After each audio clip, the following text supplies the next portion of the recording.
Hello everyone, welcome back to our channel. क्या हालचाल guys आप सब लोगों का। I hope you are all doing wonderfully well. तो गाइज वीडियो के अंदर मैं आप लोगों के साथ बात करने जा रहा हूं अपने सीए फाउंडेशन के जनवरी 25 अटेम्प्ट के लिए एक रिवीजन प्लान के बारे में।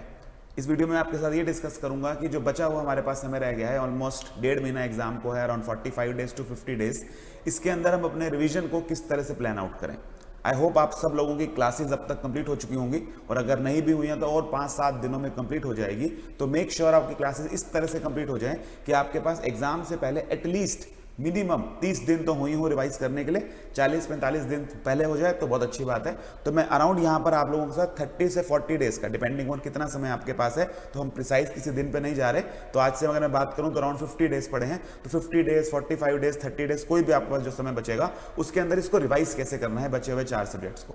First of all let me make very clear, generally हम बच्चों को कहते हैं कि जो ये 4 सब्जेक्ट आपके सीए फाउंडेशन के हैं, इनको रिवाइज करने के लिए मिनिमम एटलीस्ट 1 महीना तो लगता ही लगता है।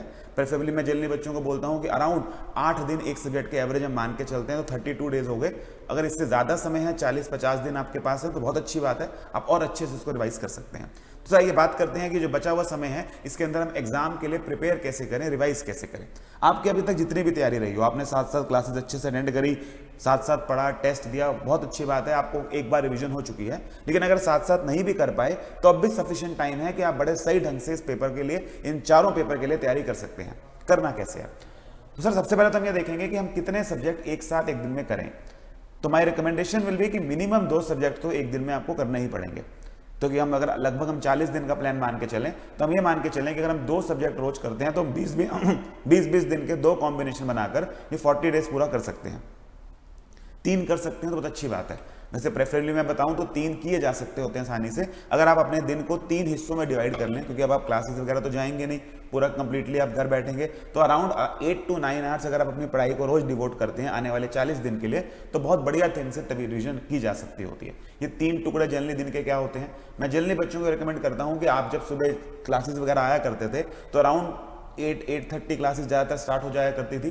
तो ऐसे केसेस के अंदर बच्चे को यूजुअली आदत तो होती है वो 6-6:30 बजे उठता है, तो आप जल्दी उस आदत को बरकरार रखिए और अराउंड 7-7:30 सुबह उठ के पढ़ने बैठ जाएं अगर, तो एक 7 से लेकर 10 o'clock तक का एक 3 घंटे का स्लॉट सुबह आपके पास पढ़ने के लिए होता है। देन आप रेस्ट करिए आराम से, जितने भी आपके यूजुअल काम है दिन के, खाना पीना वो कीजिए, थोड़ा सा रेस्ट करिए, टीवी देखिए, एंजॉय करिए। उसके बाद आप लगभग 1 बजे के करीब दोबारा पढ़ने बैठ सकते हैं।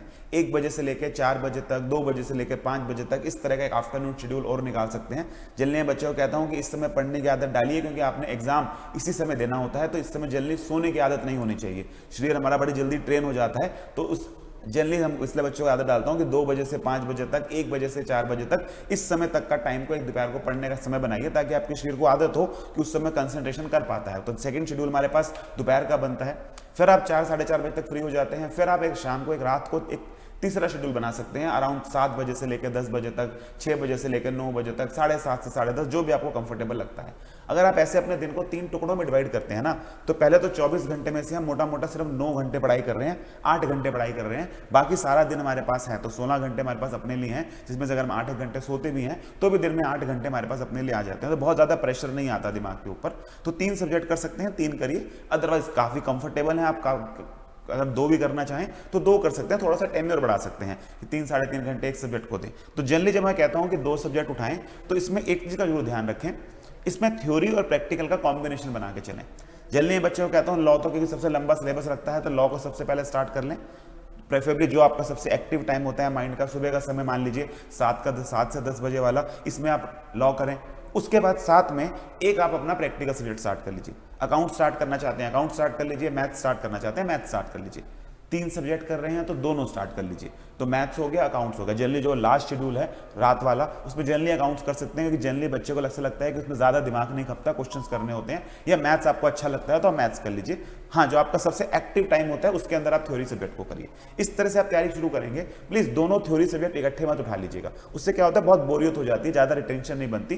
तो जब आपका लॉ कंप्लीट हो जाएगा उसके बाद आप लॉ को इको से रिप्लेस कर दीजिएगा।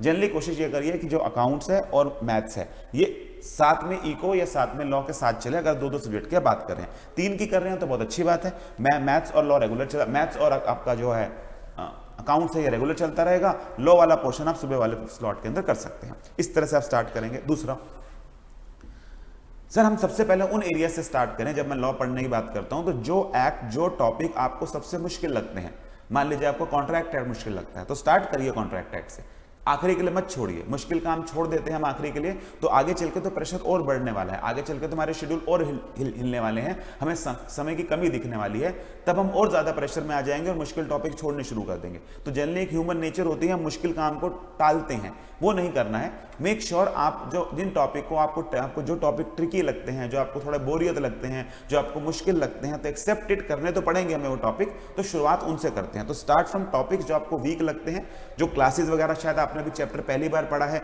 उसको पहले उठा लीजिए कि हाँ पहले उसको रिवाइज करते हैं। जो आखिरी में एक्ट पढ़ा है उसको पहले उठाइए क्योंकि आपने शायद उसको पहले रिवाइज नहीं किया हुआ है, तो उनसे स्टार्ट करिए। तीसरी वेरी इंपॉर्टेंट बात, ज्यादातर मैंने देखा है बच्चे में से सवाल पूछते हैं सर कितनी रिवीजन करनी है, मैं 2 रिवीजन कर लूं, 3 रिवीजन कर लूं। बेटा नंबर ऑफ रिवीजन से फर्क नहीं पड़ता है।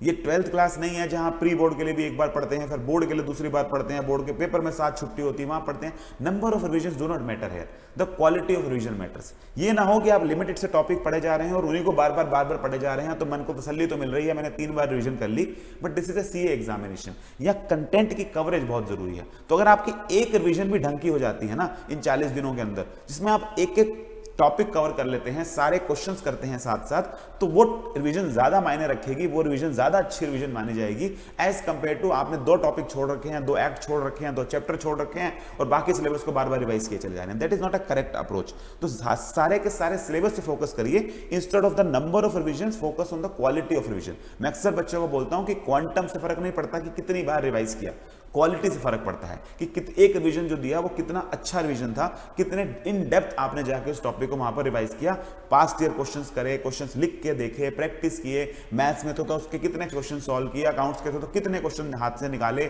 हमने इंपॉर्टेंट मार्क करके रखा कि पेपर वाले दिन आखिरी दिन ये वाला पॉइंट देख के जाना है। That is a quality revision. इसमें नंबर मैटर नहीं करेगा, क्वालिटी मैटर करेगी। ठीक है जी। नंबर 4, जनरली मैंने देखा है खासकर प्रैक्टिकल सब्जेक्ट्स में, लॉ और मैथ्स वाले सब्जेक्ट में, बच्चा प्रैक्टिस तो क्या कर, बच्चा जो रिवाइज कर रहा होता है वो ऑडिट फीड की तरीके से रिवाइज कर रहा होता है कि क्वेश्चन देखा उसका आंसर देखा। This is not a correct approach.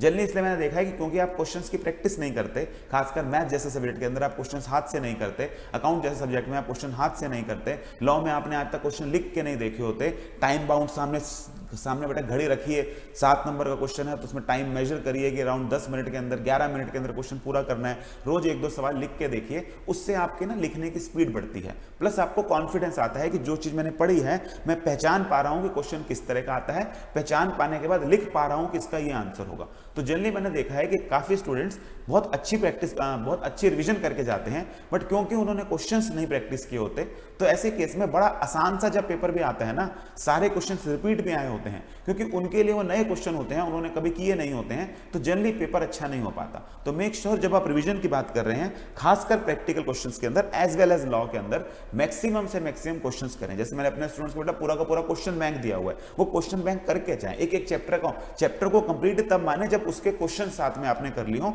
तो इस तरीके, इसलिए मैं बोलता हूं क्वालिटी ऑफ रिवीजन मैटर करती है।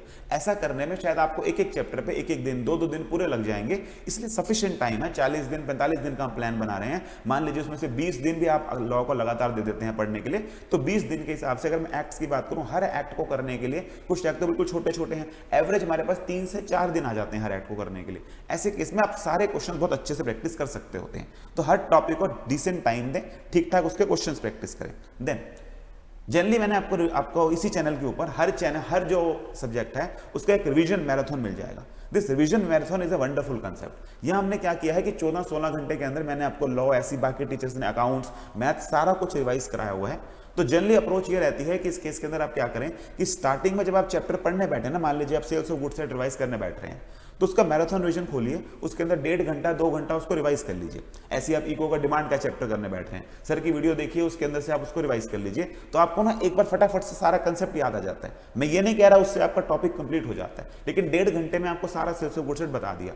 अब आप ऐसा करिए कि उस दिन का बचा हुआ 1.5 घंटा खुद पढ़िए, उससे अगले दिन 3 घंटे खुद पढ़िए, उससे अगले दिन 2 घंटे उसके क्वेश्चन कर लीजिए। अब आपका आपका sales of the good set कायदे से 3 दिन के अंदर पूरा क्लोज भी हो गया और प्रॉपर ढंग से रिवाइज भी हो गया। तो इस तरह से आपको रिवीजन वीडियोस का इस्तेमाल करना है। ये सारी रिवीजन वीडियो इसी चैनल के ऊपर आपको मिल जाएंगी। इनफैक्ट अगर आप इनको सिस्टमेटिक वैसे ढूंढना चाहें तो हमारा एक टेलीग्राम चैनल है CA foundation knowledge portal, CA foundation knowledge portal, उसके ऊपर ये सारी इस अटेम्प्ट की सीक्वेंस वाइज मैं आपके साथ शेयर करवा दूंगा। ठीक है जी। दूसरा, इस रिवीजन वीडियो का एक काम और होता है कि सर होगा क्या जब हम 20 दिन 22 दिन पढ़ेंगे ना, या मान लीजिए पहले 20 दिन मैंने आपका लॉग रिवाइज कर लिया, पहले 20 दिन में मैंने मैथ्स कर लिया, तो हो सकता है सर जो चैप्टर हमने अभी अभी किया है वो आखिरी वाले 20 दिन में 22 दिन में भूलना शुरू हो जाए, तब क्या करें, दोबारा से पढ़ने बैठ जाए? नहीं, तब ये रिवीजन वीडियो बेटा बहुत काम आता है। ऐसे केस में क्या होगा कि मान लीजिए आपने एक बार कॉन्ट्रैक्टेड कर लिया, आपको लगा कि हाँ कॉन्ट्रैक्टेड बढ़िया ढंग से हो गया, ऐसे केस के अंदर आप क्या करें, जब आपको थोड़ा समय बाद में भूलना शुरू हो जाए तो दोबारा से एक बार मैराथन खोलें, 1.2x पर 2x पर डबल स्पीड पर उसको सुनेंगे तो 2 घंटे में सारे 3 घंटे में सारा का सारा एक्ट दोबारा से क्या हो जाएगा, रिवाइज हो जाएगा। तो इन रिवीजन वीडियोस को मल्टीपल टाइम्स क्या करें, इस्तेमाल करें। देन ताकि आप ऑन ट्रैक रिवीजन करते रहें, हमने एक टेस्ट सीरीज भी अनाउंस कर रखी है। ये आप एवीजी के स्टूडेंट्स हैं तो आपके लिए तो फ्री ऑफ कॉस्ट है ही। अगर आप कोई बाहर के स्टूडेंट भी हैं जिन्होंने एवीजी से क्लासेस नहीं ली हैं, आपके लिए भी ये बिल्कुल फ्री ऑफ कॉस्ट है। आपको बस एक नंबर पर अपना डिटेल्स डालकर रजिस्टर करना पड़ेगा। आपको एक व्हाट्सएप ग्रुप में हम ऐड कर देंगे जहां सारा कंटेंट भी आपके साथ शेयर होता रहेगा, ये टेस्ट भी टॉपिक वाइज आपके साथ शेयर होते रहेंगे, जिनको आप हमें आंसर देंगे प्रॉपर, हम चेक कराकर, ये बिल्कुल फ्री ऑफ कॉस्ट रहेगा, आपके पास इसको अवेलेबल करा देंगे। इस टेस्ट शेड्यूल को वैसे तो मैंने शेयर कर रखा है बच्चों के साथ, इस चैनल पर भी शेयर है, आपके टेलीग्राम चैनल जो मैंने आपको बताया उस पर भी शेयर है। बाकी नॉलेज के लिए आप लोगों के साथ मैं टेस्ट शेड्यूल एक बार शेयर कर रहा हूँ, आप चाहें तो उसका स्क्रीनशॉट ले सकते हैं। 3 दिसंबर से हमारी टेस्ट सीरीज शुरू हो रही है, हफ्ते में 3 टेस्ट रहेंगे, तो हर हफ्ता 3 टेस्ट है और ये आपकी टेस्ट सीरीज चलेगी पूरी 8 जनवरी तक। आखिरी में जो 2 जनवरी से लेकर 8 जनवरी वाला वीक है, इसके अंदर चारों के चारों टॉपिक्स के फुल सिलेबस टेस्ट रहेंगे और स्टार्टिंग में एक्ट वाइज या बाकियों के लिए चैप्टर वाइज आपके टेस्ट बताए गए हैं। ये टेस्ट शेड्यूल भी आपको हमारे टेलीग्राम चैनल पे मिल जाएगा। इसके अंदर रजिस्टर करने का जो तरीका है वो भी वहां लिखा है। लास्ट में वीडियो में आपको बता दूंगा कि कैसे आपको इस टेस्ट सीरीज के लिए रजिस्टर करना है। ठीक है जी। और आखिरी बात, क्योंकि सर इसके अंदर हमने लंबी पढ़ाई करनी है, अराउंड 1.5 महीना लगातार बैठ के घर पर 6 घंटा 8 घंटा रोज पढ़ना है, तो एक तो बहुत जरूरी है बेटा नेगेटिव माइंडसेट को दिमाग से निकालें, पॉजिटिविटी रखें, मोटिवेटेड रखें अपने आप को। आपको पता चलेगा कि हाँ मैं मेहनत कर रहा हूं तो मेहनत का फल मिलता है। बाहर जाइए, थोड़ा लोगों से मिलिए, स्ट्रेस में नहीं जाना है, तो घर वालों के साथ बैठिए, बातचीत करिए। इसलिए मैं ये नहीं कह रहा दिन में 12-12 घंटे पढ़िए, मैक्सिमम से मैक्सिमम दिन में 8 घंटे पढ़िए, 9 घंटे पढ़िए। बाकी उसके बाद आपके पास 8 घंटा रोज खुद होना चाहिए। बाहर जाइए, वॉक करिए, थोड़ा सा एक्सरसाइज करिए, and very important take care of your health, क्योंकि एक चेंजिंग मौसम होता है, इस दौरान बच्चे अक्सर बीमार पड़ जाते हैं। इस समय अगर आप 5 दिन 6 दिन नहीं पढ़ेंगे ना बेटा, बीमार पड़ जाएंगे, तो आपकी प्रिपरेशन पे बहुत बड़ा असर पड़ता है। एग्जाम से जितना जितना पास जाते चले जाते हैं, your health becomes very crucial. तो हेल्थ का भी ध्यान रखना जरूरी है। जल्दी मैंने देखा इस पॉइंट को बच्चे इग्नोर कर देते हैं। ढंग से खाना पीना, थोड़ा सा वॉक करना, एक्सरसाइज करना, ये बंद कर देते हैं। सारा दिन बस बेड पे बैठे रहते हैं, कुछ भी उठपटांग खा रहे हैं, रात को इस मौसम में चेंजिंग मौसम में एसी चला के सो रहे हैं। बेटा ऐसे सिनेरियो में हो क्या सकता है, थोड़ा सा हेल्थ पे नेगेटिव इंपैक्ट आ सकता है। अगर हम 10 दिन के लिए, 8 दिन के लिए, 6 दिन के लिए बीमार पड़ गए तो जल्दी शेड्यूल हमारा डगमगा जाता है। तो लास्ट बात जिस पे इंपॉर्टेंस देनी है, जिस पे हम जल्दी ध्यान नहीं देते हैं, अपनी हेल्थ के ऊपर प्रॉपर ध्यान रखिएगा। ठीक है जी। ये था बेटा मेरा आपके लिए एक रिवीजन प्लान, एक रिकमेंडेड रिवीजन प्लान। कई सारी बातें मैंने आपके साथ शेयर करी। समराइज करें तो बेटा समरी ये है कि आपके पास अराउंड अगर 40 डेज हैं आज से, अगर मैं जिस दिन वीडियो बना रहा हूं यहां से अराउंड अभी 55 डेज पड़े हैं, तो अगर आप 10 दिन बाद 15 दिन बाद भी इस वीडियो को देख रहे हैं, तो ऐसे केस में अराउंड आपके पास अगर 40 डेज हैं, 30 दिन भी हैं, तो डरने की बिल्कुल जरूरत नहीं है। 30 दिन में सिलेबस बड़े अच्छे से रिवाइज हो सकता है। उससे ज्यादा है तो और अच्छी बात है। 2 सब्जेक्ट स्टार्ट करें, 3 कर सकते हैं। मैं ये कहूंगा 3 स्टार्ट करें। अगर 3 से आपको लग रहा है बहुत हेक्टिक हो रहा है तो 2 पे शिफ्ट हो जाइएगा। 3 सब्जेक्ट एक साथ स्टार्ट करें। थ्योरी से एक थ्योरी ले लें, 2 प्रैक्टिकल उठाएं, 3-3 घंटे तीनों सब्जेक्ट को दें। किसी को 2-2.5 देना चाहते हैं 2-2.5 दें। 8-9 घंटे रोज की प्रिपरेशन डालें। टेस्ट सीरीज को सीक्वेंस प्रॉपर ढंग से फॉलो करें। रिवीजन वीडियोस का पूरा इस्तेमाल करें। क्वेश्चंस पक्का करें और एक प्रॉपर शेड्यूल के हिसाब से करें। ये नहीं है कि जिस दिन 2 घंटे मन किया 2 घंटे पढ़ लिया, जिस दिन 3 घंटे मन किया 3 घंटे पढ़ लिया। एक प्रॉपर डिसिप्लिन के साथ अगर आप 40 दिन रिवीजन करेंगे तो बड़ी आसानी से ये पेपर्स आपके कवर हो जाएंगे। ठीक है जी। ये आपके साथ बेटा आखिरी में मेरे पास कॉन्टैक्ट डिटेल्स हैं। ये फोन नंबर और व्हाट्सएप नंबर है। इसके ऊपर मैसेज डालकर आप हमारी जो टेस्ट सीरीज है उसके लिए रजिस्टर कर सकते हैं। फ्री ऑफ कॉस्ट रहेगा। रजिस्टर में ये हो जाता है कि आपको टाइमली टेस्ट पेपर मिल जाए और आपका ईमेल आईडी वगैरह हम मांग लेंगे, तो वहां से आपको टेस्ट सीरीज वापस में हम जो चेक शीट है वो वापस अवेलेबल करा सकें। तो इसके ऊपर आप कॉल करके रजिस्टर कर सकते हैं। ये हमारी वेबसाइट है, यूट्यूब चैनल जो आप देख रहे हैं, टेलीग्राम चैनल इंपॉर्टेंट है, CA नॉलेज पोर्टल, इसके ऊपर भी टेस्ट सीरीज शेयर किए जाते हैं। प्लस आने वाले समय में जितनी वीडियोस इसके ऊपर, इस चैनल के ऊपर आएंगी, उन सबका लिंक आपको वहां मिल जाएगा।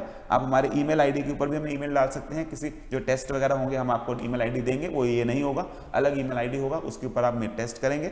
और लास्ट में इंस्टाग्राम आईडी है, यहाँ पर फॉलो करके हमें जो लेटेस्ट अपडेट्स हैं पेपर के बारे में वो आपको यहाँ से मिल जाएंगे। ठीक है जी, तो ये था मेरा एक तरह से revision plan. I hope revision plan आप लोगों के लिए बेनिफिशियल रहे। बने रहिए इसी चैनल के ऊपर इस तरह के यूजफुल कंटेंट के लिए। आने वाले टाइम के अंदर मैं आपके साथ हर सब्जेक्ट की जो हमारे फैकल्टीज हैं वो आपके रिवीजन प्लान शेयर करेंगे, मैराथन रिवीजन शेयर होंगी, ABC analysis, important topic share होंगे, इंपॉर्टेंट क्वेश्चन शेयर होंगे। तो चैनल पे बने रहिए इसी तरह के यूजफुल कंटेंट के लिए। तो the next video, take care, good bye, all the very best for your exams.